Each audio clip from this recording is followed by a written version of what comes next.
In every moment where I had a hesitation and I started to feel stuck, the moment I just took a step, I could get to the other side or get to some new state or place. But when you just sit in it and you don't take that step, whether it's small or big, you get trapped. And so I think there's something to be said for it. It's not necessarily going to happen naturally, that you have to work at it. And that when you do that, you do position yourself both for more awe and more fun because you're taking some of these risks that maybe you wouldn't take. Stories are powerful. Welcome to the Rise, Recover, Live podcast, brought to you by The Phoenix. This is a space where people impacted by substance use can come to share their story of strength and resilience, get open and honest, and inspire hope and build community through shared experience. We'll be talking to people in our community on their own recovery journey and shine a light on the topic of recovery in all its forms. Maybe you'll hear some of your story in theirs. Let's show the world that together we rise, recover, and live. Everybody to yet another episode of the Rise, Recover, Live podcast. We are your hosts, Bryce the Third, he, him pronouns. And Liz McKean, she, her pronouns. Whoa, you see how quick it is when we're not online? That is crazy. It feels so luxurious when we're in person. Yeah, I'm super excited about this conversation. I'm super excited to be here with you all. I'm super excited to have just performed and exhibited what it is that fun is to me. And so today's conversation will just be within the realm of what does fun look like in recovery? Why is fun important? You know, I come up in a culture of, when I was a kid, like I wanted to be grown so quick, and nowhere in being grown was fun included. Like that wasn't in what I considered an adult to be. But now that I'm an adult, fun plays a major role in being able to show up for all of my responsibilities. And I know each and every one of us up here is an important and impactful person in their own communities. And so I'm super interested in what it is that you all consider fun to be. Why do you consider fun to be important? And all that other good stuff. So I think the best way to start it off is to even introduce our panelists. Or should we have our panelists introduce themselves? I think we're going to have them introduce themselves. Should we tell folks where we are, though? So this is not only a live podcast recording, but also will be a recorded podcast recording. So this will be out on Apple and Spotify. So you all get a sneak peek to this recording of the Rise, Recover, Live podcast, which is powered by the Phoenix and just features stories of folks in recovery, both from the Phoenix community, folks who maybe their stories would never be heard beyond their own circle. And then also, people like Phil Valentine, who's told this story very many times. And we're at the CCAR conference. And what's that about? Yeah. So how about we introduce our panelists and let them tell the audience why they're here at the CCAR conference. And maybe that will give a bit more context as to what the CCAR conference is. That sounds wonderful. Yeah. Let's do it. All right. All right, so today we have Jacki and Meghann, and we decided instead of reading long bios, we're going to ask these wonderful humans to introduce themselves. So we'll start with you, please. Well, hi. So my name is Meghann, and I'm almost as uncomfortable just like spontaneously introducing myself as I am when people read my bio, because there's just so much to know about me. So I am a person in recovery from problematic substance use, upon which I discovered there are many other things to recover from.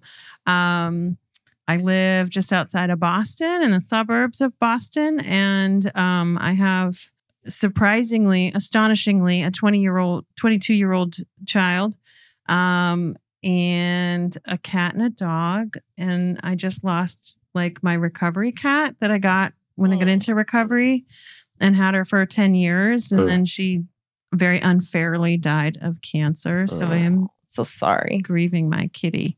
Those are just such interesting, fun facts randomly that I'm sharing with you about me. It's our favorite kind of fun facts. What I do for a living is I have a business that it's basically the things that I find fun. I got to make into a business that helps other people, which is really a very cool thing that has happened in my life. So storytelling and theater and recovery coaching are my jam. And I love to use those as tools to help other people grow and learn, because that's what's helped me grow and learn and be a better person. So yeah. Amazing. Beautiful. Beautiful. That's the best So intro much fun. ever. Like for real, like you can't write that down. That just had to come out. Yeah, I really just had to tell you about my cat dying. Yeah. It's just really, and I on know, the that's fun so hard. podcast. It's the fun podcast. And I led with the cat of my life being dead. So we'll move on now. You're actually not the first to start one of our podcast conversations with that. And I think I think you had to keep talking because I got all choked up and was gonna cry. Yeah. So we get to fun, and that is being human in so many part emotions at the same time. Yeah, exactly. But people can't see your socks. Ooh, cat socks. Meghann has got some fun socks on. So that's fun. That is fun. Yeah, so who is this wonderful person with the mic? So I'm Jacki Hillios. I'm the Deputy Executive Director and one of the co-founders over at the Phoenix. And I'm not entirely sure why I'm here. Oh, yeah, I am. I'm here because it's the Multiple Pathways to Recovery Conference. And we're here to talk about like all the different ways that people can live fulfilling lives in recovery. And it's so exciting to be here at this conference because the people are some of the most welcoming people, the kindest people. They're people who will have your back no matter where you are and what you do. And it's inspiring. So I'm super grateful to be here. So grateful that you're here. This is such a cool experience just to be out in the world. Anytime I'm out in the world around other people who are just doing this work and in all different ways and in all different communities, the world can feel really heavy sometimes, a lot of times. This makes the world feel a lot brighter, even though we're talking about heavy things, even recovery and substance use disorder it's very real and it's hard. And also there are all these good people. Isn't that a Mr. Rogers quote about where he talked about his mom? When hard things would happen in the world, his mom would always say, like, look for the helpers. And that's what makes the world brighter. And we're just like surrounded by the helpers. And it's just blows my mind every time. Yeah, no, definitely. Having been a coach, the peer mentor, there's something that is required to be able to show up and do this work. Something internally, for me, it was something spiritual. It was a willingness, but almost like a passion to be able to contribute to my community and help people how it was that I was helped. And just being here for the couple of days that we've been here thus far, like I've seen nothing but that type of energy, and I'm super excited about everybody who's here today and all the people that I've met and all that good stuff. So yeah, no, totally agree. And we're here in this conversation to talk about fun and recovery, and you were talking about how you get to be a grown-up and the fun is not part of the conversation. I feel like recovery is often talked about in that way too, where it's like, all right, put down the substance and the fun is over forever. And that's just like the price that you pay. And then I know, exactly. And it's shocking that, it's not always the thing that people want to run and jump into. So I'm excited to talk today about what that actually does look like, because it is full of joy and full of fun. And we are just so lucky to have two very joyful, very fun people here with us to talk about it. So Jacki, since you're holding the mic, I'm going to ask you just the most non-specific question ever in life. And what does fun mean to you? Like, what does it mean to have fun? I'm going to totally answer that question, but I'm actually going to say something else first. Please because as y'all were talking, and you said this is freeform, so I'm going to go freeform. Freestyle. So, freestyle. Sorry. Go crazy. Freestyle. So back when we launched the Phoenix, probably around 2007, we thought it'd be a great idea if we had a fundraiser. So we, found a hotel, we set up the fundraiser, and then we invited a bunch of our members to come and tell their stories. And in advance of having everybody come and tell their stories, we sat down with them and just kind of had a conversation. And I'll never forget, there was this gentleman who came in and he actually was on crutches. He had an injury at the time. And he said, when I got sober, I thought my life was over. And frankly, I just wanted to kill myself. And I thought about that day after day after day. And then one day somebody told me about the Phoenix, and I came because they said they were going to get on mountain bikes. And I thought maybe that'd be cool, something fun to do. And I got on that bike and I flew down the mountain, and I realized that my life wasn't over because I could have fun. And so that was one of those very early indicators for me that at the Phoenix, we were on the right track, because there was something so powerful about that experience that it made him want to not just be alive, but live his life.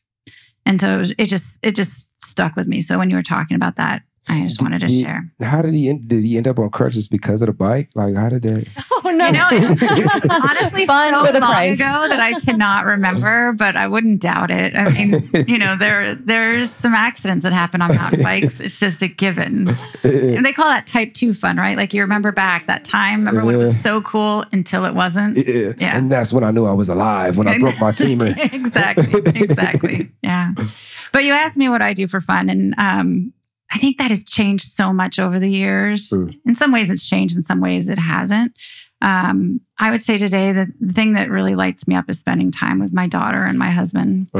And, you know, my daughter in particular, we have dance parties while we're brushing our teeth. We sing on the way to school. And, you know, we just play like all the time.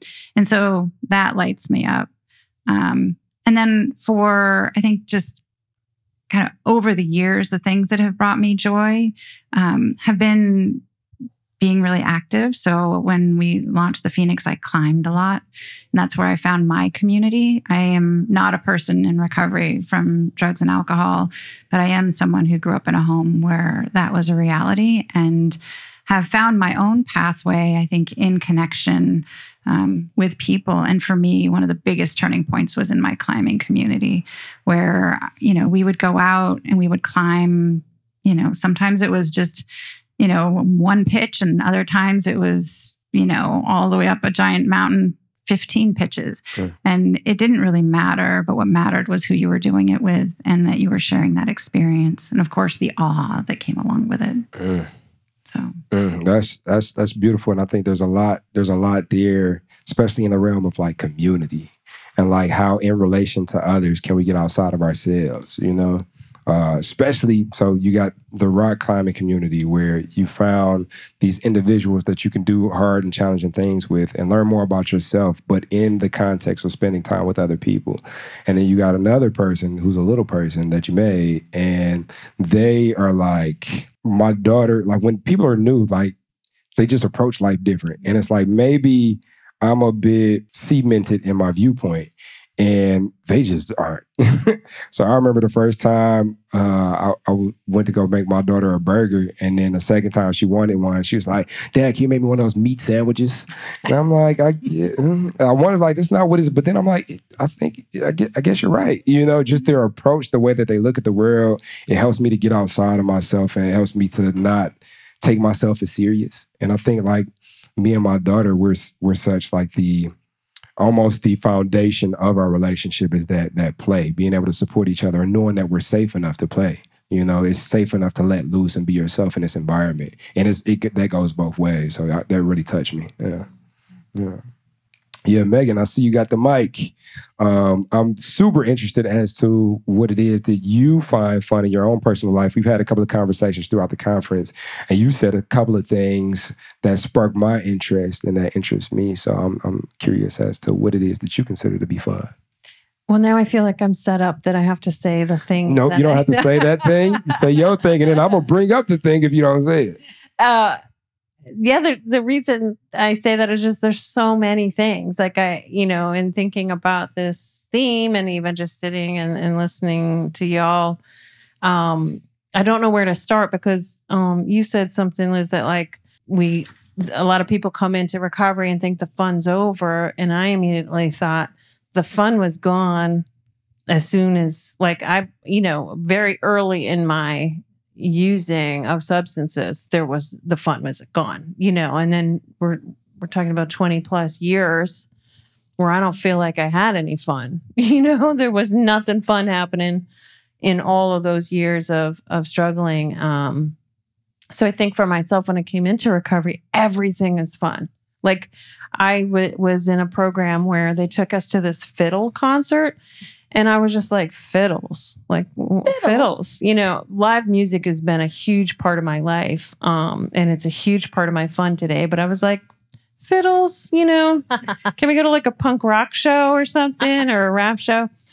I had the best time. Like I danced like an absolute fool because there's electric fiddles.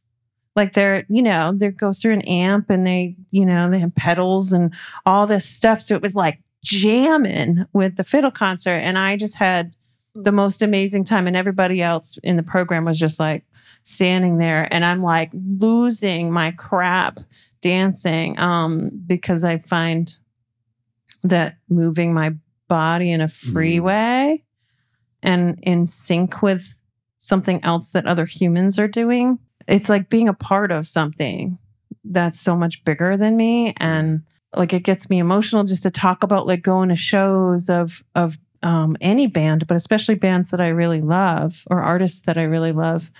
And I'm there with like, I love tiny little clubs. So maybe like 300 or 500 people, but thousands are cool too.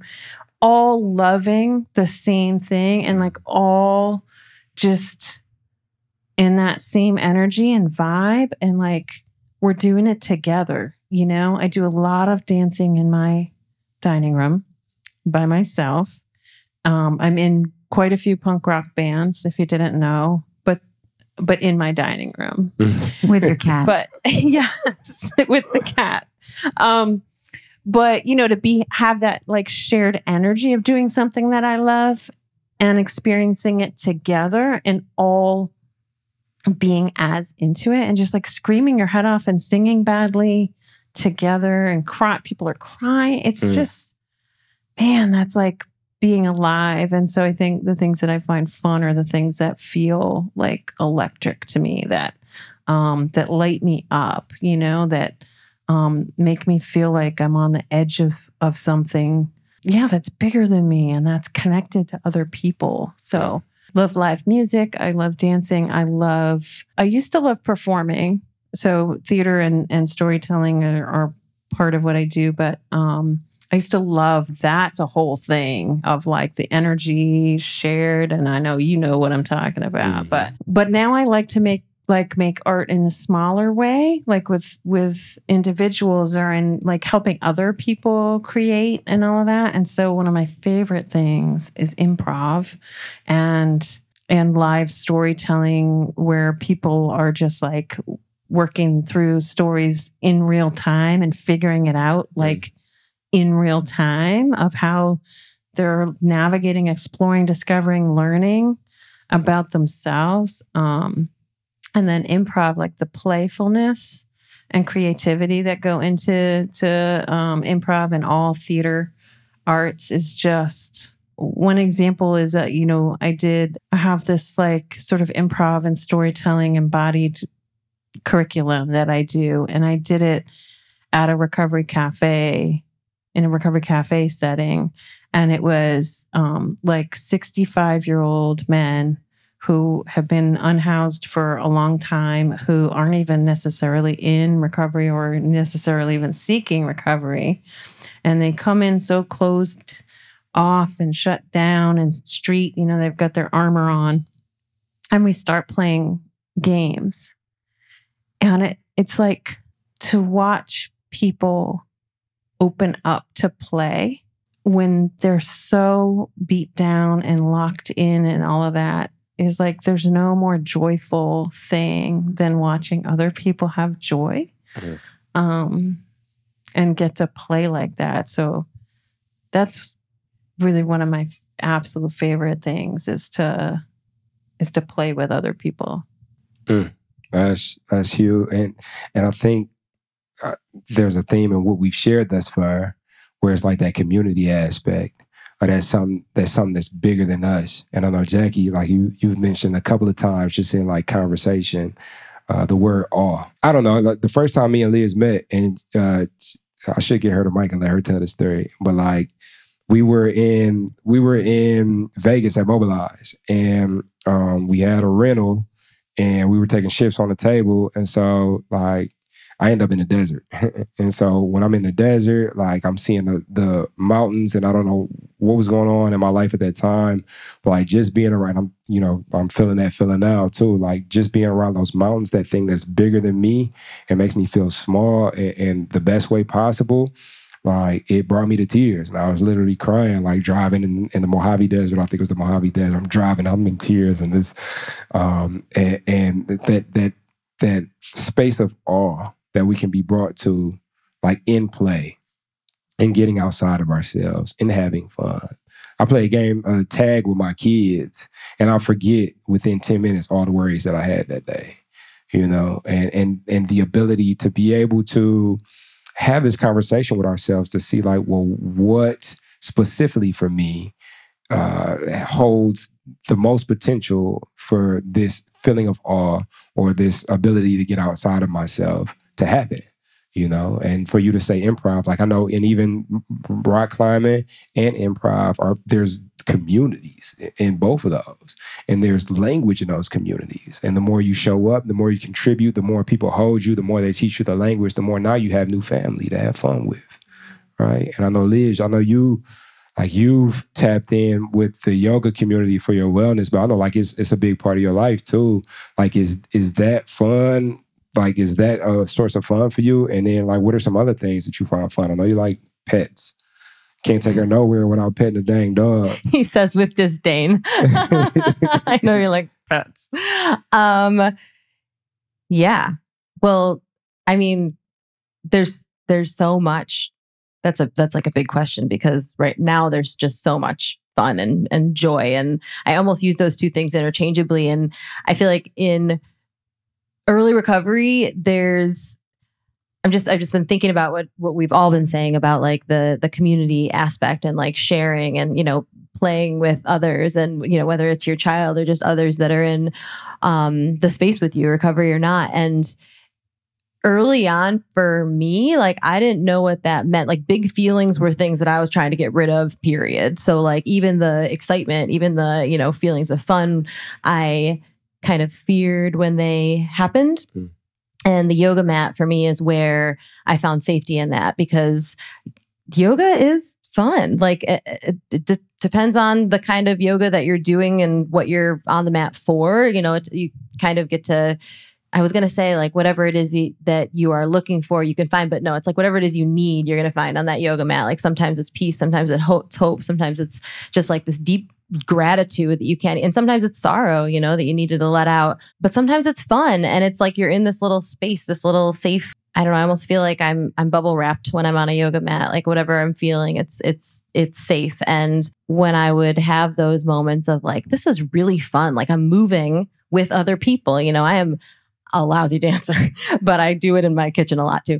And on the yoga mat, when you're in a flow and you just kind of out of the corner of your eye see other people like moving with you, and there's, often music playing, it's that same feeling for me, like in like my whole body feels it, and I'm able to just kind of surrender to it and allow it to just be, head to toe fun.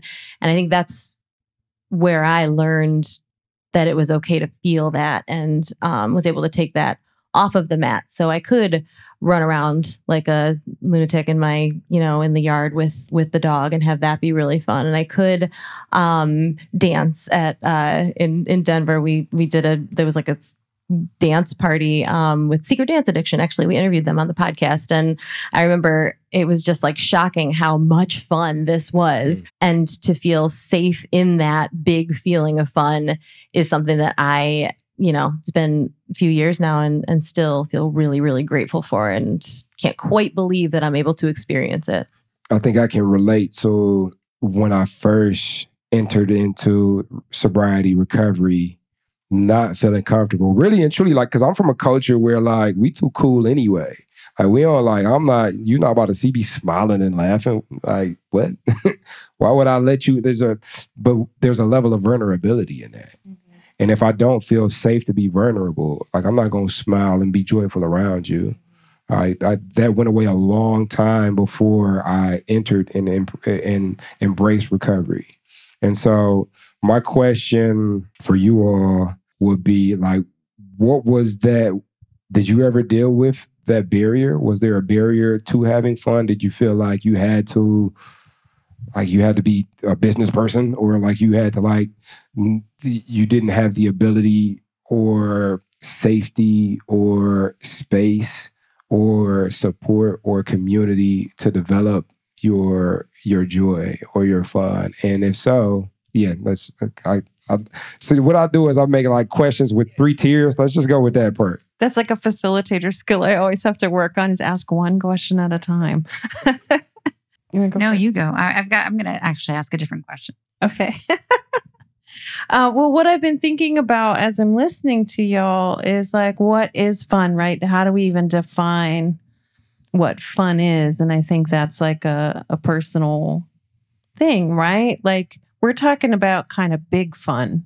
Like we're talking about, things that are exciting or things that are really like connected to other people or, really creative. And I think that for myself in early recovery, and I think for maybe this is true for some others as well, is like starting small is a thing.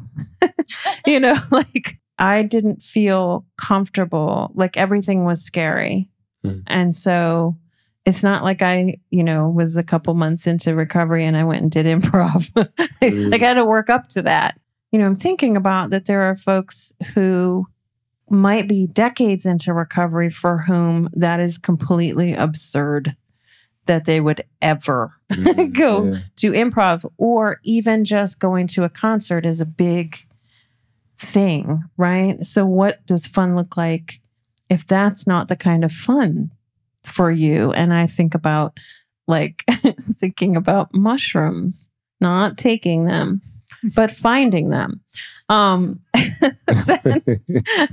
Like I am just as intrigued and invested when I'm alone in the woods, just finding all the weird fun guys, which fun guys, get it, see right? What you did there. Yeah. Someday I'll get a tattoo of like 2 guys on a roller coaster and put fun guys. But, the discovery, you talked about awe, and I was like, ooh, awe. Like awe is a huge part of my pathway. When people ask me what is my pathway, like awe and wonder and curiosity is part of my pathway, because it's really fun to find and discover stuff and be in unknown territory on a small scale, like finding mushrooms, but like how many different kinds of mushrooms can I find? Or, oh my gosh, I found one that I almost didn't see it. It's so tiny, but like maybe there are people that will listen to this and be like, that is not fun. That does not sound fun at all. But like the discovery, I find fun of anything. And so I talk about risk taking a lot. Like I love to jump off theoretical cliffs, not rock climbing. If I feel like it's a little bit scary, or it's a little bit hard, or it's a little bit like, there's like this edge of excitement about it. And so whether that's looking for mushrooms in the woods by myself, or reading something super interesting that really gets my imagination going or challenges my thinking, or just being curious about small things, that also feeds that fun piece. I love big cliffs and I love little cliffs. And I think I've found in recovery ways to jump off the cliffs and get that same kind of edgy excitement, fun that I thought I was getting by doing cliff jumping in active addiction, in very unhealthy and unsafe ways. Heck yeah. I'm thinking of something I do for fun, which there's pros and cons, is sometimes I scroll on social media and just find all the cute dog and cat videos. That is so much fun for me. And I just saw a video, and it was just showing all these dogs, that like small dogs that people perched on top of mushrooms that were like, the mushrooms were so big they were growing on trees, and like little dogs just perched on, sitting there like, I don't know, I guess I'm gonna stand here, you know. And it was like so much fun to find that. That's amazing. I'm going to stick with the mushroom theme for a minute. So last weekend I was with my daughter, and we were rollerblading, because that's what we do, on this bike path. And we're flying down the bike path because it's the only way I get to exercise is when I'm hanging out with her, and we're rollerblading. And we're flying really fast. And she's like, whoa, Bob, did you see that? I'm like, what was it? She's like, there's a mushroom. And so we had to go back and like spend about 5 minutes looking at it and talking about it. And a woman walked up to us who knew what kind of mushroom it was and explained it. I couldn't tell you anything about it because I just don't hold those kinds of things in my head. But it ended up being this most amazing thing around mushrooms. It was such a discovery. So I love that. Awe and joy. And how someone else spontaneously entered into the fun and like added to the fun. And I love it.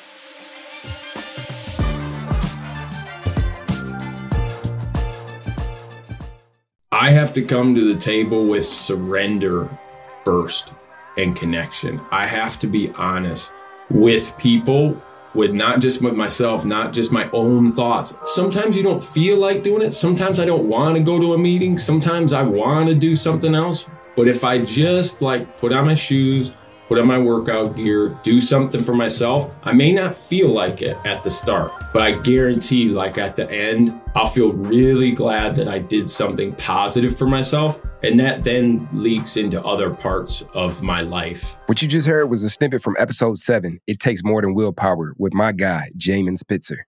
As you know, 'tis the season for gratitude, and we wanted to take an opportunity to lift up the volunteers, because volunteerism is the lifeblood of the Phoenix. So we are sending our heartfelt thank yous out to Jamin and all the Phoenix volunteers. You are the wind beneath our wings. And if you would like to join the volunteer crew here at the Phoenix, you would be very welcome. All you got to do is download the Phoenix app, attend one class or event, and then you can start the process to become a volunteer. Now let's get back to the show.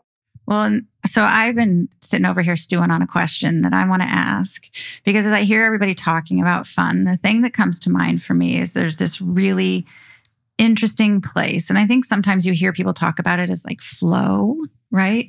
But it's a place where there is both connection and disconnection. And not necessarily the kind you get when you're in the doom scroll, because in those moments you can just kind of lose hours and just totally check out. But that kind of connection you get where, and so you were talking about being out in the desert. For me, Moab was that experience. So Scott and I have been friends for a really long time. And after my mom passed away, we did a road trip. And so I flew out to Denver. He picked me up. He was training for Ironman. And we went mountain biking and climbing kind of all over. Went to Vegas. We went to Moab. We went all over. And while he was training for Ironman, I would go and do a hike or something that's a little less crazy than that. And I remember doing the Delicate Arch hike, which a lot of folks who've come to Moab with the Phoenix now have done. And I did it by myself. And it was a day when it was really quiet. And I remember walking out there and for the very first time seeing that big arch and feeling the quiet and feeling and seeing and experiencing the expanse.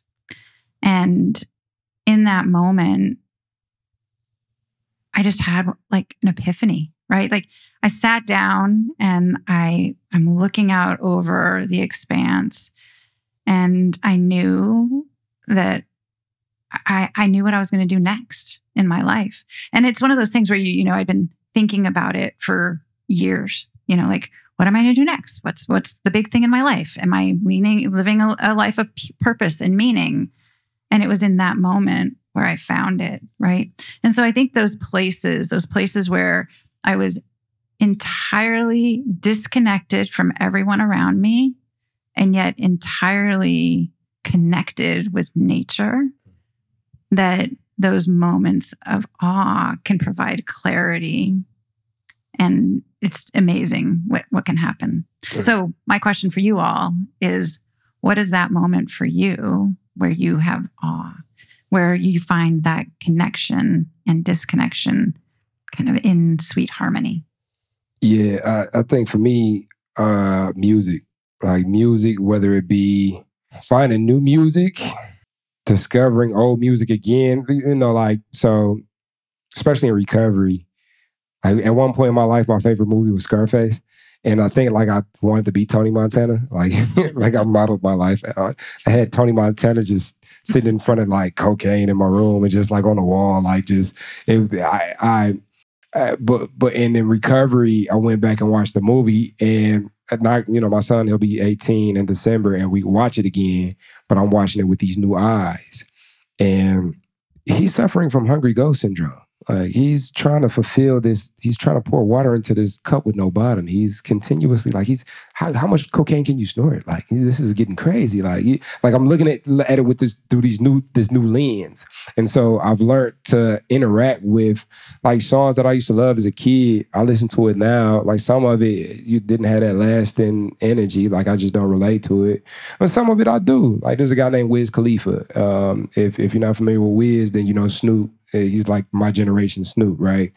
I don't smoke. I'm sober, but I still rock with the vibe. So I'll throw it on, throw the windows down, and the sun is out, and I'm just vibing, and it's a different vibe, a different energy now, Going back and then listening to stuff oh man, I remember who I was when I used to love this.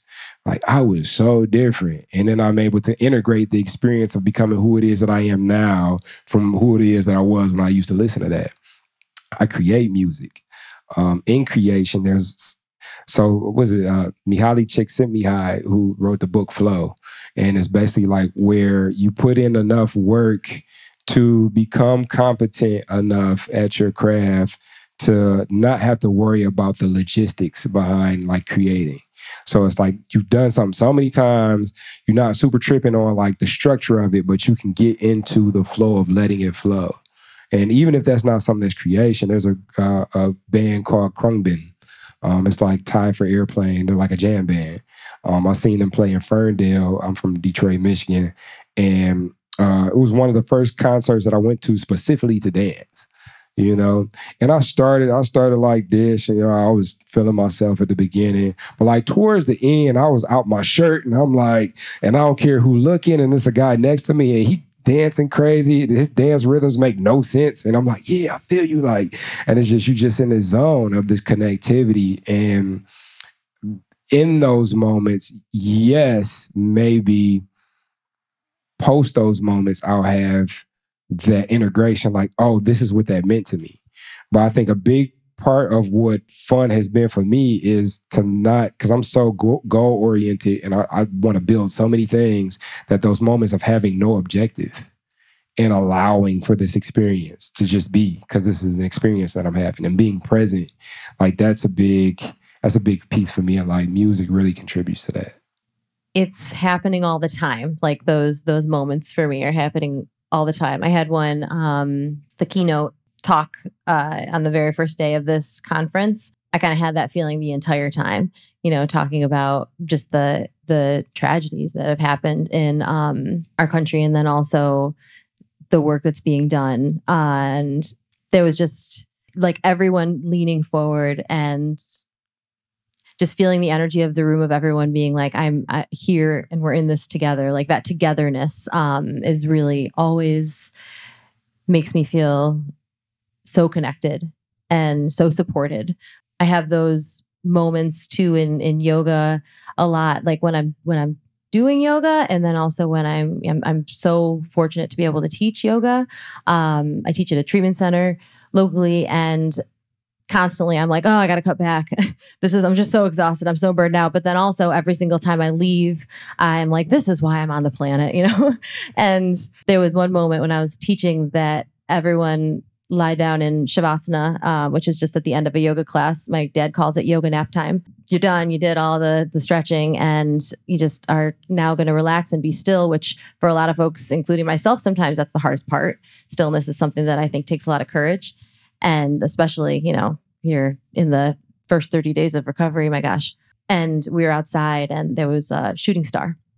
And just that kind of that inhale of all these folks, most of whom had never done yoga in their entire life and didn't think it was for them and thought it was, going to just be too hard and too silly, and they didn't have tights and they didn't want to wear tights, and there was a lot of conversation about tights, and suddenly here we are like lying on the ground and all just like breathing together, and there's this shooting star overhead, and it was that same feeling of like just feels like we're going to be okay because we're all here. And those moments happen so often, and the first 35 years of my life, I don't think I was able to notice them. I'm sure they were happening all around me anyway. So I think being able to be present for them, and then, like you said, reflecting afterwards and knowing there's more to come is just like, I'm in a constant state of awe. I don't know if I answered the question. Well, I just want to comment on something that I've noticed is that in all this conversation, we're here to talk about fun. And we keep circling back to these things that are actually fairly challenging, or times when we've had to really overcome something or work through something, and how we keep circling back to that. And we're here to talk about fun. And so there's something similar, I think, between the experience we have when we're having fun, we're having that disconnected connectedness it's just similar to those times when we've been really challenged and had those breakthrough moments. Okay, so I'm about to make it a little weird. We thrive on weird.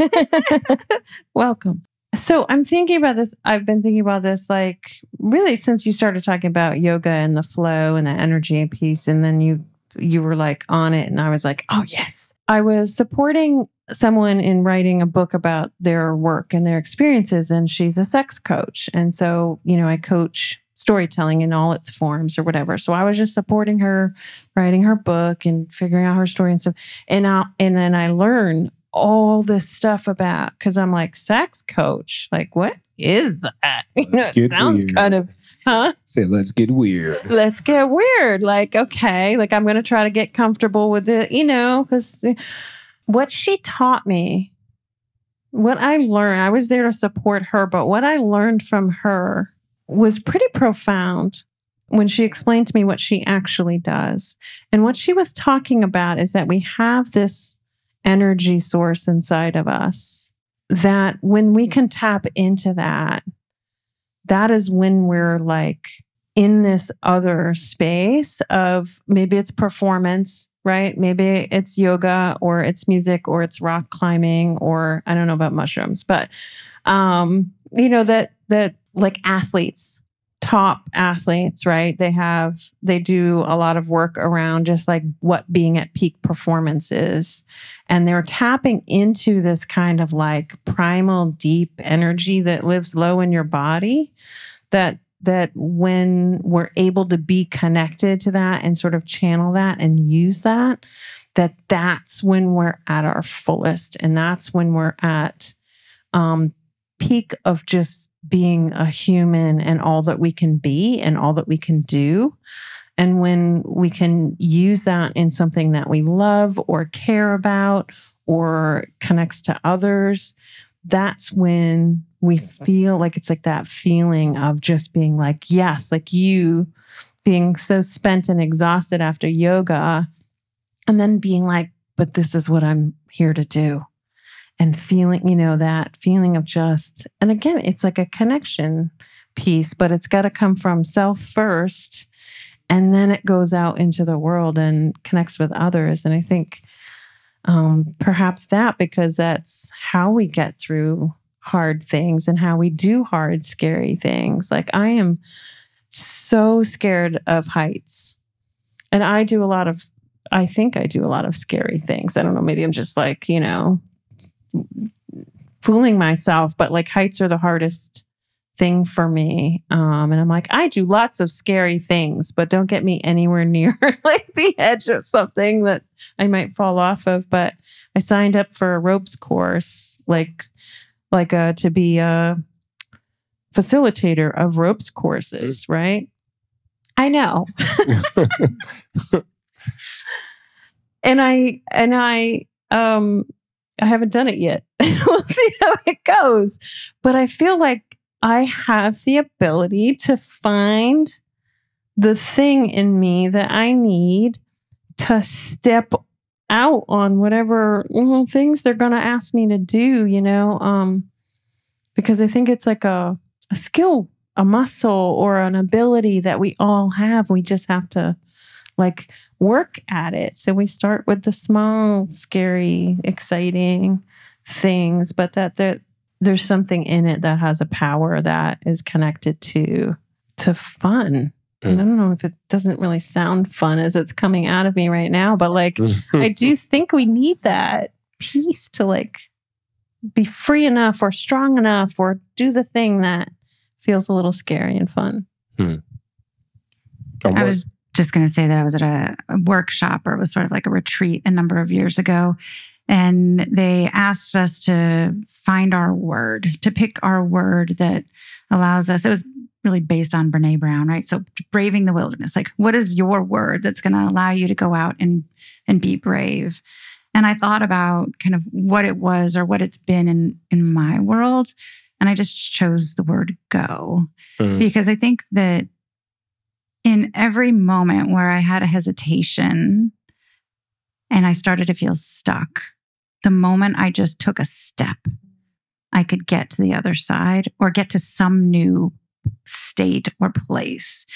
But when you just sit in it and you don't take that step, whether it's small or big, you get trapped. And so I think there's something to be said for it. It's not necessarily going to happen naturally, that you have to work at it.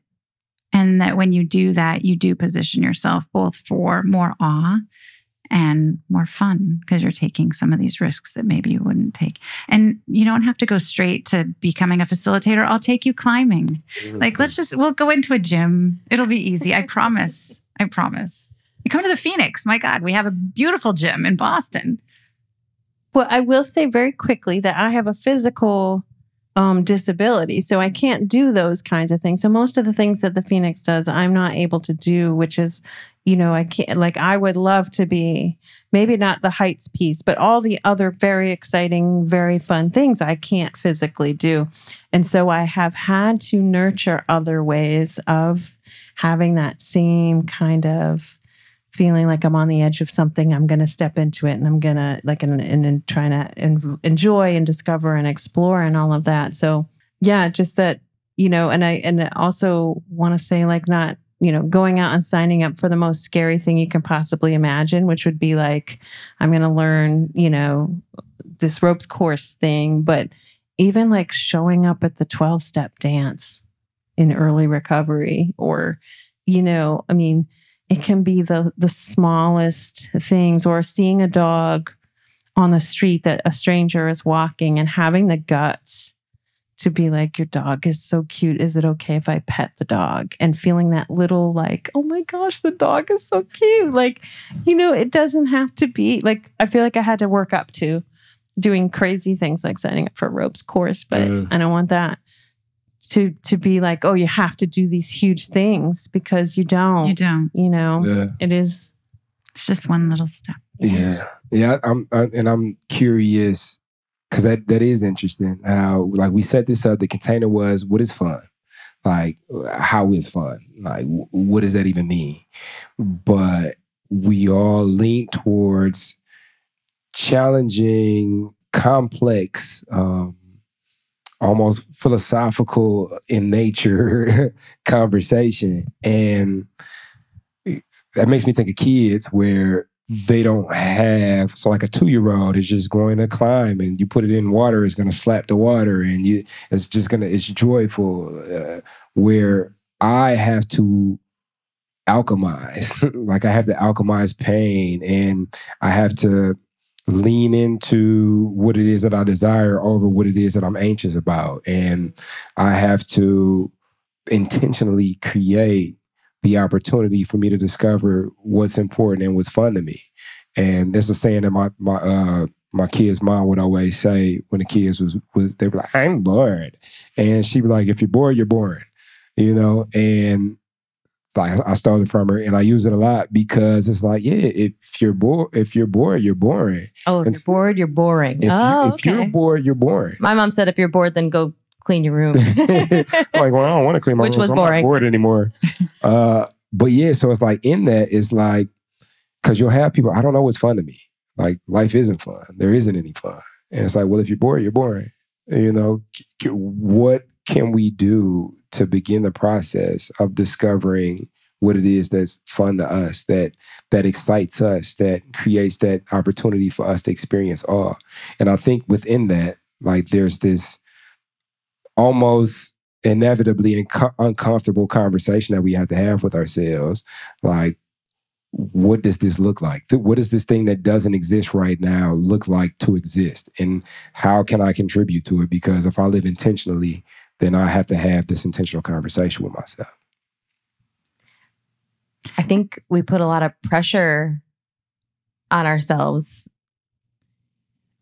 You know, a lot of folks that are listening to this podcast, and some of us that are on the stage, you know, are in recovery from some sort of substance use disorder. And I mean, the whole like moderation's not a thing for me anyway, extends far beyond substances, you know? And also like the thing that the first time I drank alcohol, I was like, this is it. This is who I am now. I never want to not feel this way. And I definitely do that with everything, you know? And so sometimes it's like, if I do this and I enjoy it, I mean, if I teach a yoga class on a Wednesday at 1 p.m., for the rest of time, now that is who I am, and that is something that I'm going to do. And if I'm going to try ropes courses, I better also instruct it, you know, because that needs to be part of my all the time. And so that can feel like a lot of pressure to step into anything when you feel like it needs to like be something that you're adapting, and also knowing that self-knowing of like, you know, this is, I'm going to go big. So, I mean, I think that's the thing that one of the many things that I love very much about the Phoenix is that we have this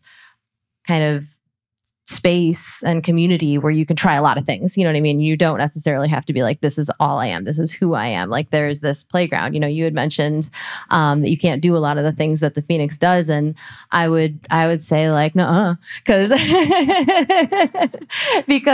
the Phoenix is whatever it is you do, you know, like the dancing, you know, we have virtual classes where you can dance in your dining room. You know, we have poetry club, we have sober dads club, you know, like there's so many things. And it's like, if there's a person that is like, this is a thing that I enjoy, they're going to start doing it and other people are going to join them. And I think, you know, the beautiful thing for me in early recovery, when I needed to kind of like have a container where I could like do a lot of things and not, you know, I was still figuring out what was going to be my big thing, because I always have to have a big thing.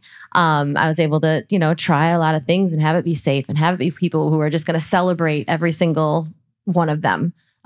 Whether that was dancing badly or, you know, doing yoga and then deciding I was going to teach it, or doing, you know, I did CrossFit in the beginning. I was like, who am I? So I think it's fun to try things, and it's okay to have it not be your everything, you know. And can I come back to boredom for a minute? Yeah.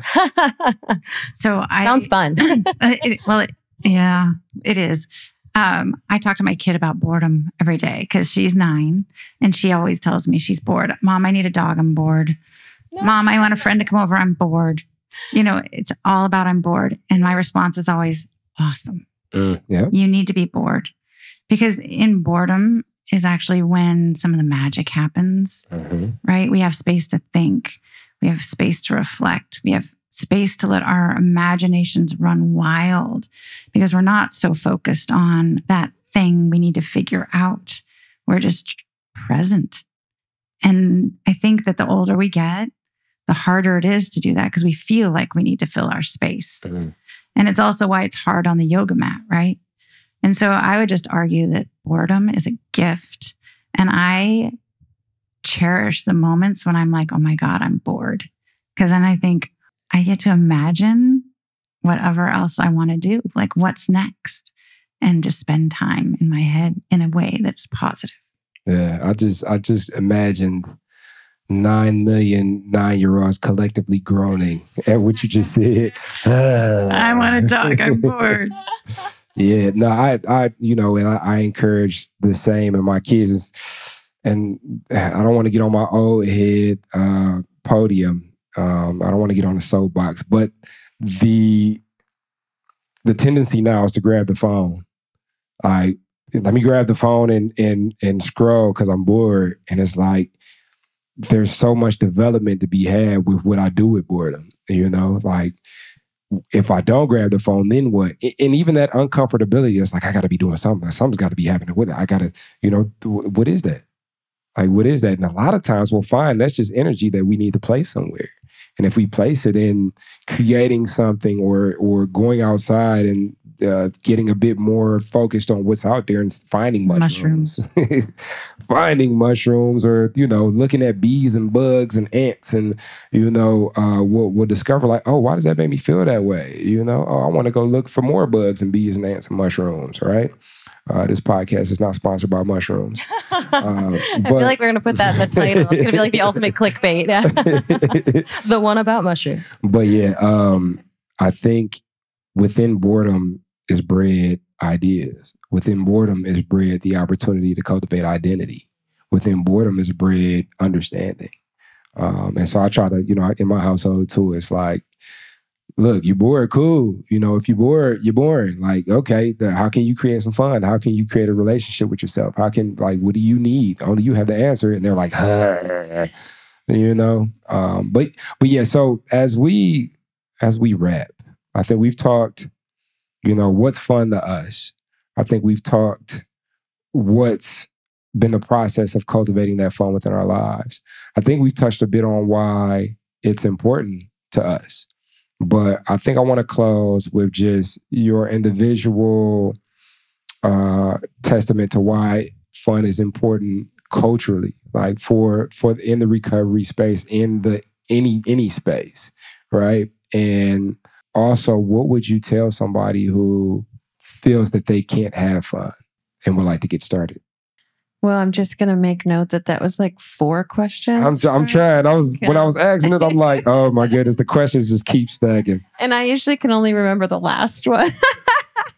Fun is just a part of who we are. Like, I think for me to know myself, that's part of what I need to know of myself. And it's also a way to learn about, like, get to know myself is by trying all the things. Like, I've gone through so many hobbies in 12 years. It's crazy. I think it's essential to being human. I think it's about being alive. I think, there's an energy around fun that is just so important to well-being. I mean, it should be one of the dimensions of wellness. Like, let's add number 9, of fun, because it's just, if you look at kids, that is such an important priority for them.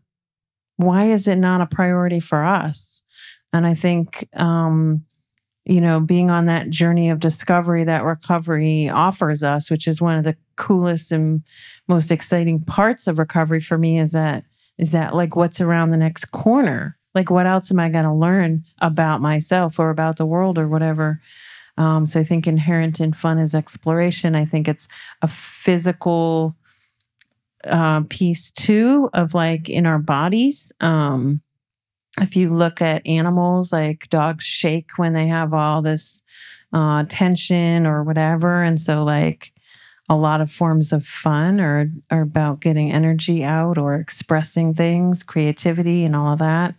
And I just think it's an essential part of being human. And I'm so grateful that, like, my recovery started a really, really long time. But when I really grabbed hold and it started to change my life, I was taken to fiddle concerts and we went fishing and we went to the horse barn, and that somebody showed me that there is fun and that it's an essential way to feed my spirit. And I think it's neglected. I think we talk about it a lot, but I don't know if we really seek to understand it and cultivate it and embrace it the way that we were designed to have fun, and it's how we learn and grow. I completely forgot the rest of your questions. I hope that answered some of them. I don't actually remember your question either, but I'm going to just say, I'm going to talk anyway. So just about 10 years ago, I had the opportunity to do a TEDx talk out in Boulder, Colorado. And one of the things that I talked about was that fun matters.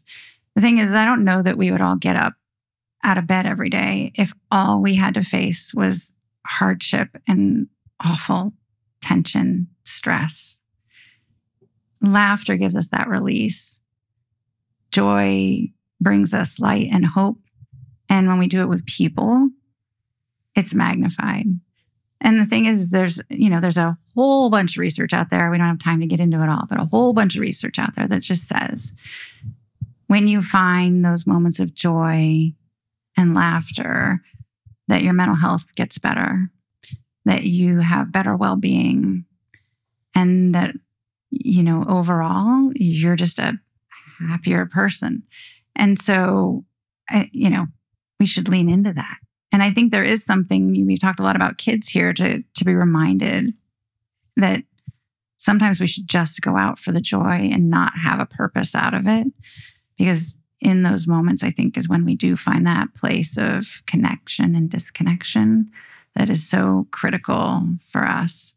And then the last thing I'll mention, I've been reading a bit lately about the science of awe. There was a gentleman who sort of introduced that to me a number of years ago, and I've circled back to it. And the Templeton Foundation published a really great white paper on it. And it's so important. It's just so important. And so taking a moment to be off of your phone and to be connected with nature or with people who you're with so that you're open to those moments, they're just food for the soul. So I think we should have more fun. I love how y'all both act like y'all too cool for my question, but y'all answered my question perfectly. So it's okay. Liz. I'm just going to pretend I remember and just talk about the same thing that they talked about. Yeah, and I'll keep it brief because I know we're wrapping up here, but I think, the metaphor of the, river and with recovery and a lot of things, we talk a lot about pulling folks out of the river and the importance of also looking up the river and helping people not to fall or be pushed into the river. And I think, when we talk about like kids and kids having fun and people just in the world having fun, I think encouraging each other to have fun and having those moments of laughter, whether you're a person in recovery or suffering with substance use disorder, have a family member, or, wherever you are in the world, like just to have fun out loud and to be open about it, and then to encourage that in other people and laugh with other people. I just think like that's a way for people to maybe stay out of the river, because that's the thing that's like you said, like that's how we get up in the morning and maybe reach for the other stuff if like you've got it, and if we're telling each other it's okay to get it and want it and be just full of joy in life, exactly as we are. So I think that's something that I'm leaning into. Yeah, no, I 100% agree that when I see you out having fun, it lets me, if I'm open to it, know that it's okay to have fun. Mm-hmm. Talking about that concert that I was at in Ferndale. When I tell you my man could not dance, like he was like, it wasn't even going to the beat, but it was like, it encouraged me because it's like, whoa, you're so brave. Like, you're so brave. You're embracing yourself and you're having fun and you don't care what nobody thinks. And it's like, so I'm going to dance too. Now, this has been a great conversation. I think it's been fun. It's been fun. No, everybody, thank you all for showing up. And if you could, like and subscribe the podcast on all podcasting platforms. And we will catch you all, the listeners, on the next episode of the Rise, Recover, Live podcast. So now you're excited. Bryce, Liz, how do I get involved with the Phoenix? Well, my friend, it is super simple. We actually have an app. Head over to the Google Play Store or the Apple App Store, or look in the show notes of this podcast, wherever you're listening to or watching this podcast, and go download the Phoenix app. The Phoenix app makes it so easy to find classes that are near you or to access our virtual class schedule where you can hop on from the comfort of your home. You can also join our groups and have a conversation with someone from the Phoenix community from anywhere in the world. Please make sure that you join the podcast group where you can connect with Bryce and I and other listeners. Everything that you need is in the show notes. You can also head to our website at www.thephoenix.org. And maybe while you're there, you click the volunteer tab and get even more involved.